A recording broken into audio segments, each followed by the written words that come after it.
Alright, well you guys have probably seen this thing chilling in the background of a couple other videos. I've had it for going on a little over 6 months now, I think. Bought it back in the middle of July, and kind of bought it with the intention of this just being my like one nice machine that I could just hop on and ride without having to really worry about it too much. It is by far the newest and nicest machine that I have. It's a 2000. I believe there were only 2 owners before me from what the guy that I bought it from was telling me. And I would believe that. It's got just under 4,000 miles on it, which some people might argue that's low, some people might argue that's high. In my mind, that's still that's on the high side really for a 2-stroke engine. So this engine, I mean, it might run for another 5,000 miles untouched, but I have a feeling it's gonna need some work within the next couple years, if not right off the bat here. Let's take a look at this thing.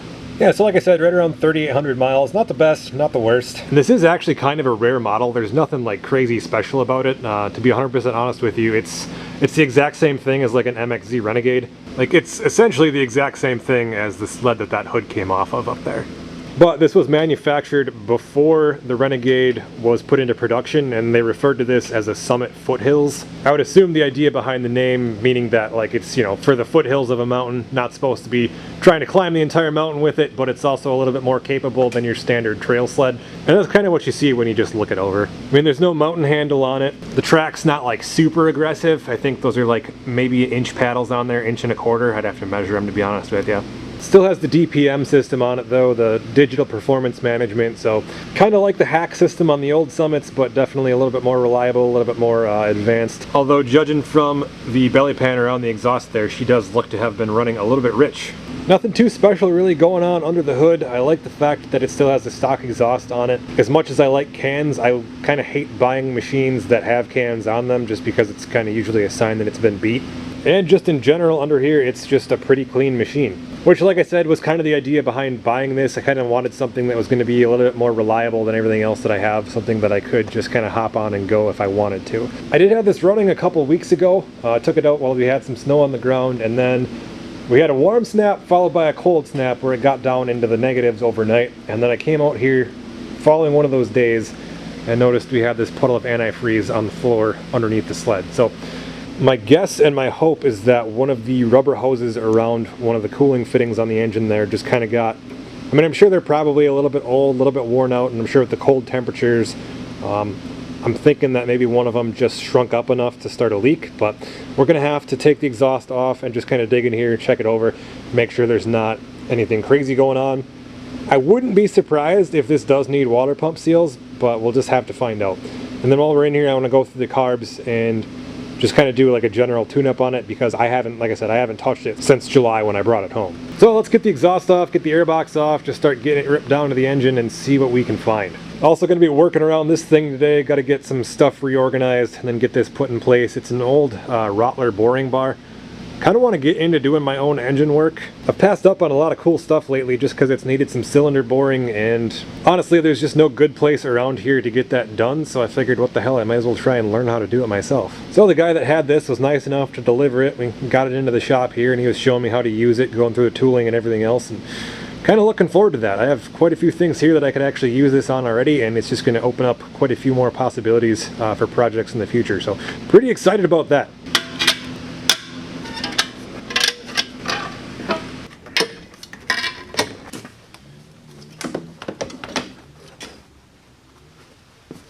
Alright, with the exhaust off and 5 minutes poking around with the flashlight, I think we found our leak, and thankfully doesn't appear to be that big of a deal. But let me direct your attention down towards the water pump here. If I can, I'll try and show you exactly where I'm looking. Yeah, there you can kind of see it. If you look right at the tip of my finger there, see that little green spot? That's coolant dripping off of the motor mount. So I at first suspected the water pump seals, or the weep hole in the water pump, and I ran my fingers all over that thing and it's completely dry. Same with the joint at this hose here where the hose meets the water pump. Completely dry, other than being covered in some oil residue from the exhaust. There's no antifreeze there whatsoever. So I started looking around a little bit more, trying to figure out where in the hell that could be coming from. And then I looked on the back side of this hose, and there's actually, you can see water lines going down it.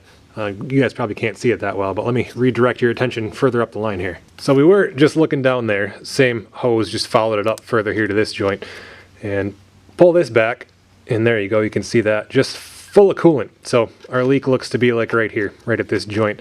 So like I said, I'm pretty sure that's all it was. The cold weather just caused that to shrink, and that's where we were leaking from. And that just ran all the way down this hose and settled down there by the water pump and made me a little bit more worried than I had to be. So I think I'm just going to go ahead and wipe up the rest of this antifreeze. We'll tighten this fitting, probably refill the coolant bottle here, and then just watch that for a couple days, make sure it's not leaking anymore. But that was, yeah, easy fix, not that big of a deal. So while we're in here too and we have the exhaust off, I think we're going to go ahead and replace the recoil rope. That's right down here, so should be easy enough to get at. This one's kind of janky, just in the same way that this other old Summit over here is. I think it's kind of binding a little bit, so might as well get in there and replace that while we have the room to do so. But before we do that, I think let's go over on the other side and get the carbs off and rip into those.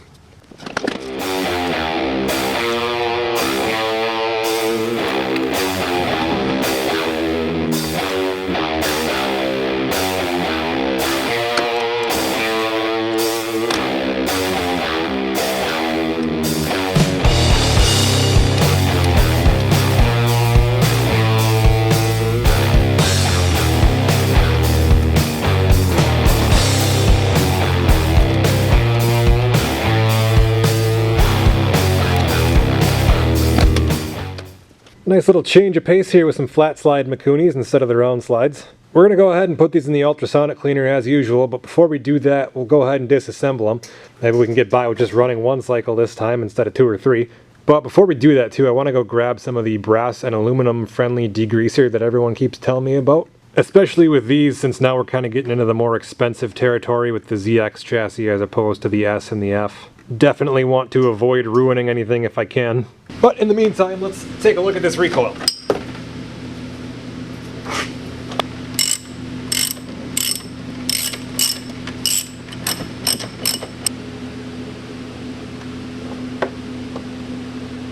Alright, let's get these carbs apart and get them tossed into the ultrasonic cleaner. It's been like the better part of a decade since I've touched a flat slide. So hopefully I can do this without breaking anything or mixing anything up or getting it too wrong. But if you guys look way back in like the very beginning of the videos that I posted, there is a video there of a red and black motorcycle. That was a Yamaha Maxim, a 550. I built that back around like 2012, and that had flat slides on it, and that was an inline 4-cylinder, so picture this but 2 more carbs on it, and that was, yeah, that was the last time I think that I touched flat slides, so it's been a while. That in and of itself is interesting. I've never touched carbs off a ZX chassis, these specific carburetors, and I'm only seeing 1 screw holding the bowls on here. Is that really all there is? I don't know. I guess we'll find out though. And that screw looks nice and stripped out. So that's good.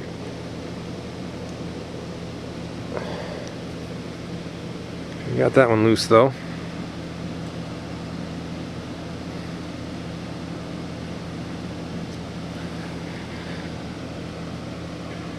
It can't really be the only thing holding this bowl on here, can it?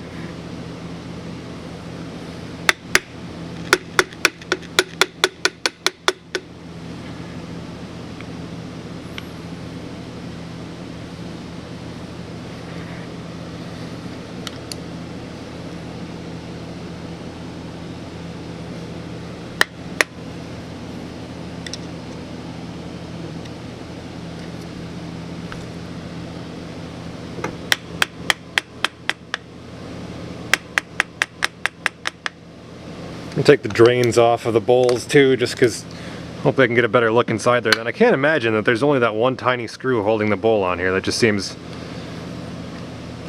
a little ridiculous, but there we go. After taking that off, yep, and there we are.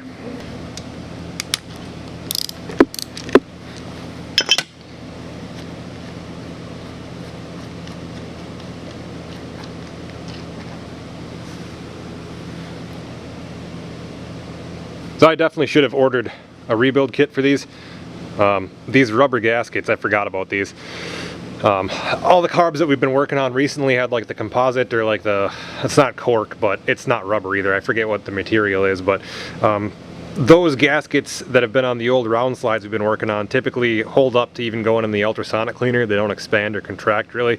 But these rubber ones, if you get oil on them or if I stick them in this heat in the ultrasonic cleaner, they're going to expand and it's going to be an absolute bitch to get them back lined up, you know, in the groove in the bowls here.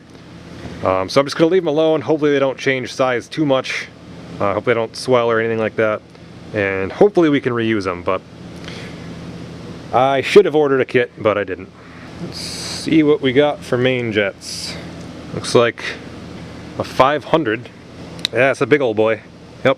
500 on the mag side. Is that the mag side? Yeah, that's the mag side. And 500 in the clutch side, so not staggered on this one. And hopefully our pilots will come out. Looks like a 17.5 pilot on the mag side and a 17.5 on the clutch side. So pretty simple so far. These carbs really don't even look that bad on the inside. I probably could have left them alone, but I'll feel better having taken them apart and gone through them.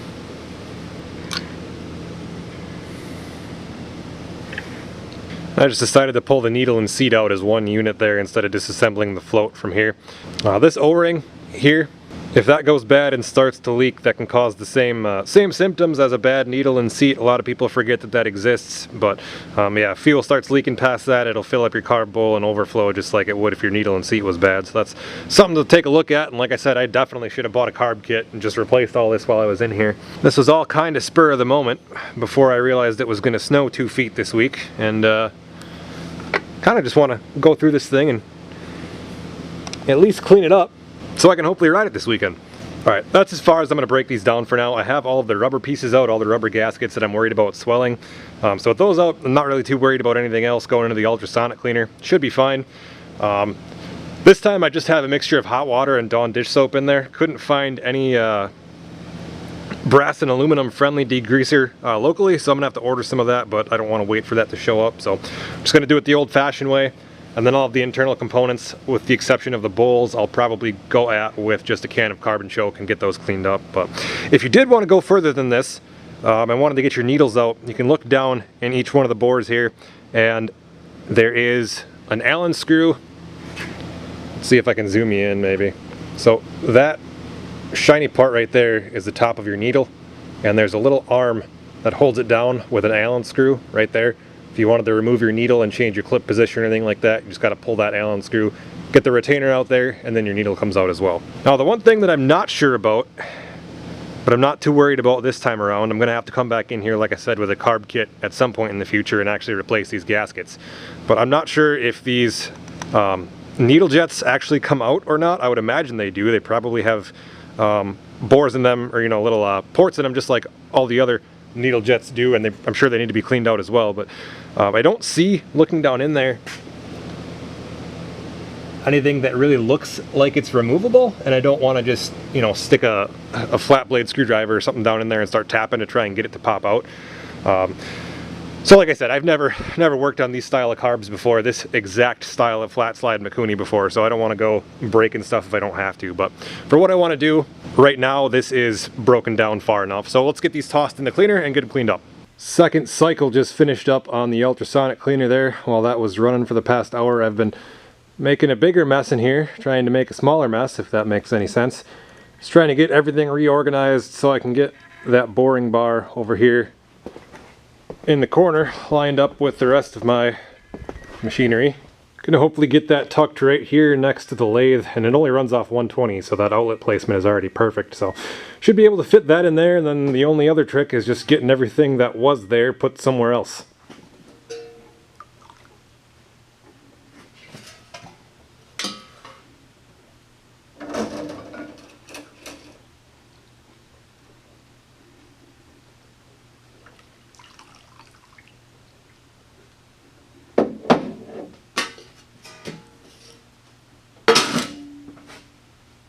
I'm gonna let these sit here and dry off for a minute, and then we'll get them oiled up and put back together. But damn, those things look good. I have spent way too long without an ultrasonic cleaner in my life.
all cleaned up and ready for reinstallation.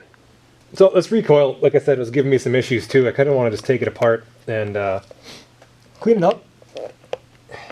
It's like it wasn't wanting to rewind. So I'm thinking she could just be dirty, need to be cleaned, or it's got a weak spring or something like that. I'm not sure, but oh, I hate these things. I wish they would have just left circlips on here.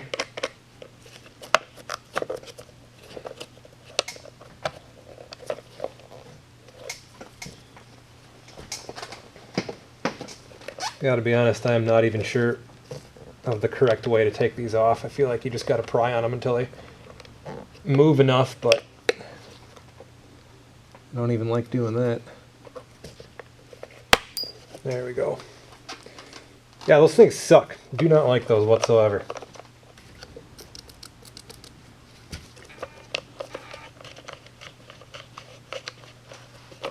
That's why I'm always out of WD-40. It's like my answer to everything.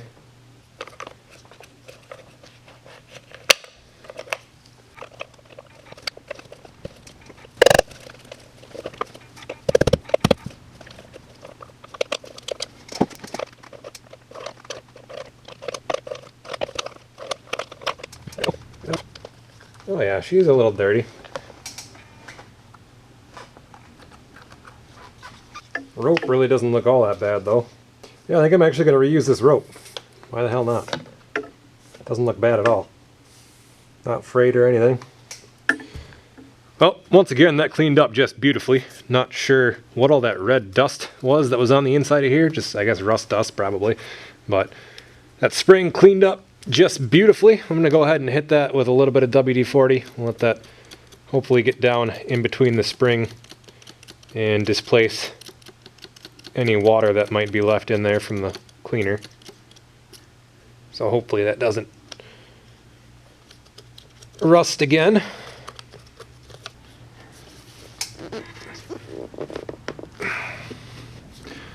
Should be good with the rope.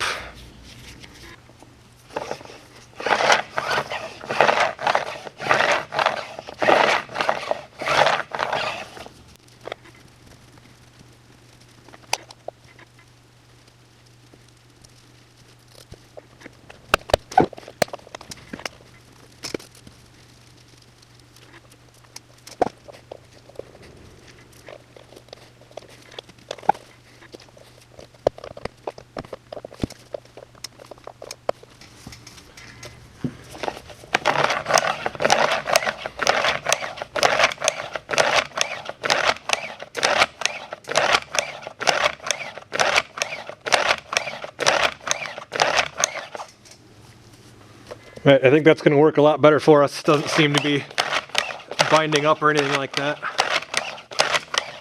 Hopefully once we reinstall it, it behaves the same way. Recoil's back on, and as far as my coolant leak here, I just loosened up this hose clamp, and it was actually pretty loose already. Slid it back a little bit, just tightened up the joint, snugged it up, and we'll see if that stops the leak or not. Seems like it has so far. I mean, that was dripping pretty good actually, but we'll just have to keep an eye on that, see what happens. Let's wrestle these carbs back in here.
Well, that airbox fought me every step of the way, but she's in there. Let's go ahead and get the pipe back on and fire this thing up.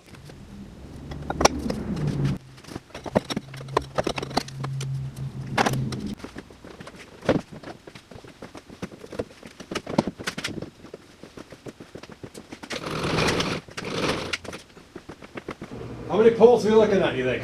I'm saying at least 5, probably gonna be more than that though.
Well, she idles pretty good. I mean, I can't complain. Seems fine. A little bit smoky, but I'm kind of hoping they'll die down once it reaches operating temperature, but we'll just have to find out. Does seem kind of like it's running a little bit rich, like it's loading up at idle.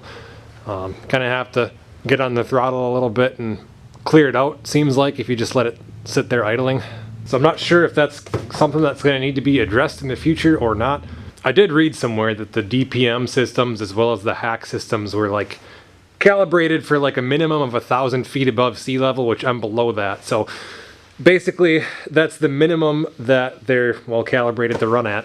So if you're below 1,000 feet, you're always going to be running a rich, and that seems to be the case for every quote-unquote like automatic jetting system on a sled that I've ever run into. They always seem to be just crazy rich in this area. So I don't know. I'm not going to try and delete that or anything. I'm just going to run with it. We'll just monitor oil consumption and just keep a close eye on that and see what happens. This is not like a complete service by any means. This is kind of just truncated me. Just wanted to make sure that it would at least, you know, be somewhat safe to run it this weekend if we do get all the snow they're talking about without having to worry about a jet being clogged and one side running leaner than the other or something like that. I still have to go through and grease the suspension and everything like that, but I'm not going to film that. That's pretty boring stuff. And then I do want to go through the chain case and replace lube in there, and then pull the ray valves and clean those as well. But that's not going to happen before the weekend. So I'm not planning like a crazy trip or anything. Like if it does snow enough for the trails to open again, I'm just probably going to ride within the county here and just get out a little bit at least. Really haven't been able to do much riding this year. The winter's kind of sucked, but there's like nothing left out there for snow right now. But yeah, I guess I'll catch up with you guys like midweek here. If we do end up getting that snow, we'll take this thing out in the yard and rip it around for a little bit just to get somewhat of an ending to this video. Well, it's a Monday right now and this is what I'm looking at. But over the next 3 days, I guess we could get up to 2 feet. I don't believe it, but I'll see you guys later in the week, let you know how it goes.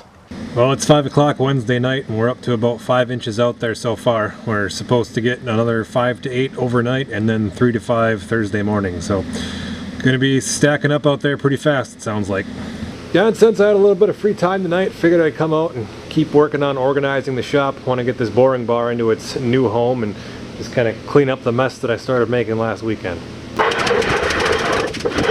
So I got the stand drug over here into its final resting place, and before I bring the actual bar over here and set it down, this surface is a precision surface. It should be damn near perfectly flat, and there are a couple little dings in it.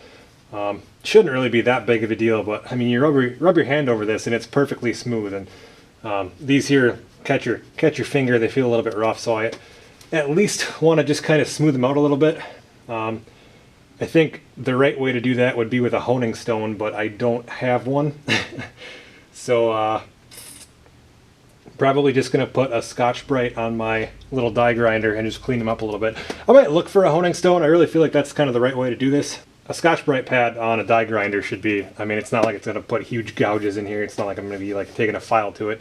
I think that would work just fine just to smooth that out a little bit.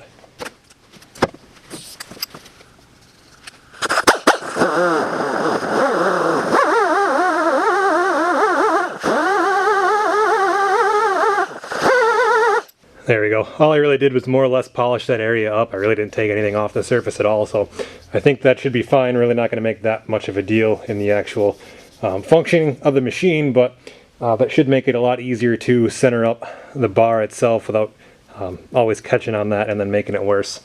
I know you guys probably can't tell on camera what kind of a difference that made, but hopefully it'll pick this up. But just listen real closely here. This one obviously we've not done yet. This one we did.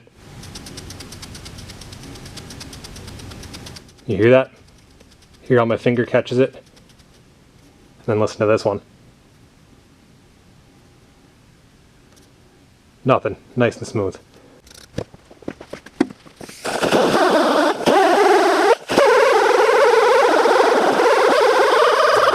Alright, and then before I bring the boring head over, I'm just going to give this a nice heavy coating of WD-40. Hopefully keep it nice and shiny and in good shape. I know this kind of looks bad. I feel like it probably looks a little bit bad on camera, but I really kind of barely touched these spots, just enough to clean them up. And obviously if I could have avoided that, that would have been the best, but I think what I did is better than just leaving it the way that it was, but maybe not. If there are any actual machinists watching this, let me know what you would have done. I mean, I know this whole thing just pops off of here, and I could take it in somewhere and have it precision ground and check for flatness and everything, but for what I'm going to be doing, I don't think it really matters quite that much. And this is, I mean, relative to the actual surface area of the bottom of the boring head, it's such a small location, I don't think it's going to be that big of a deal. But I always kind of get hung up on stuff like that. I'm not a machinist by any stretch of the imagination, so we'll just see how this turns out. But let me know what you think.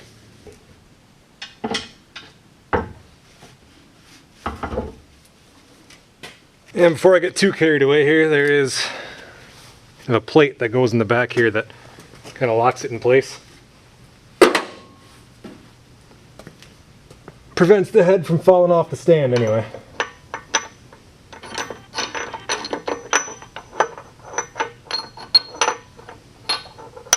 There, now she ain't gonna go anywhere. Now I still have to come back and level this too, but I'm gonna wait a little bit to do that. I got some time yet before I plan on using it, and then I also have to get my air run over here for the centering system.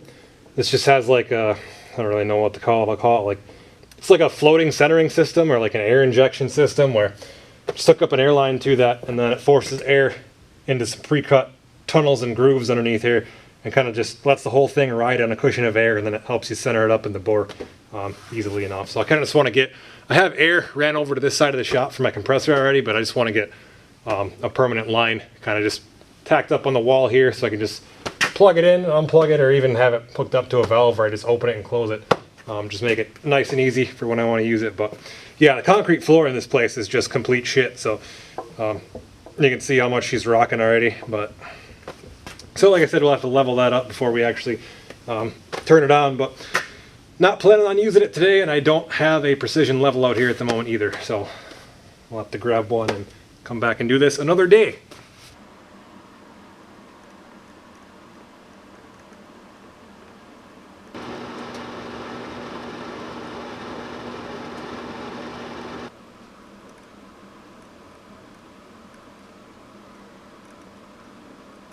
Well, we got our snow. Got about 15 inches total. Ended up taking the day off of work yesterday. It was Friday.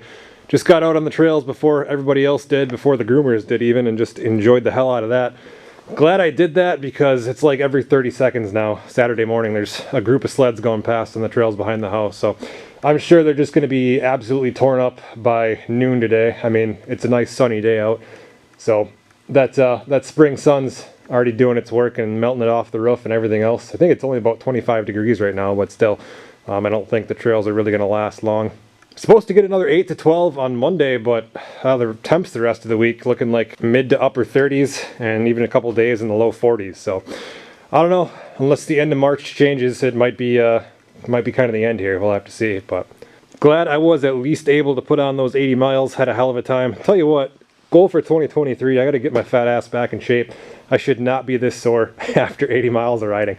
Anyway, let's take this thing out, rip it around the yard so you guys can at least see the finished product.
Alright, now that I have thoroughly covered myself in snow and I'm once again freezing my ass off, call her a day.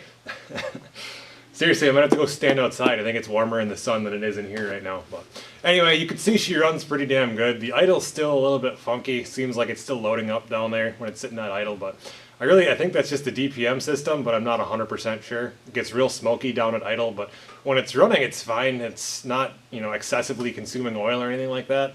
No more coolant leaks. Like I said, ran flawlessly yesterday for 80 miles, so I really don't have any complaints. I got nothing else really that I want to go digging into on it, except maybe looking at the throttle cable and the oil cable just to make sure that, I might just proactively replace it, I guess, make sure it's not going to hang up on me in the future or something like that. And coming up on the channel, I do have 2 engines at the very minimum that need to be bored out and rebuilt, so I'm going to dip my toes into that. Like I showed you guys earlier, got that Rottler boring bar here. Going to be learning how to use that, and then for a couple videos, just as some filler, I might kind of stray away from the power sports stuff.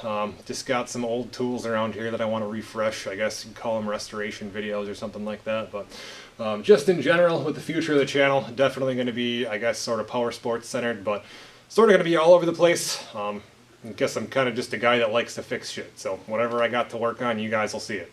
But until next time, thank you guys very much for watching. As always, I greatly appreciate it. You got plans to be out riding in the future, be safe, ride right, and we'll see you in the next one. Have a good one, guys.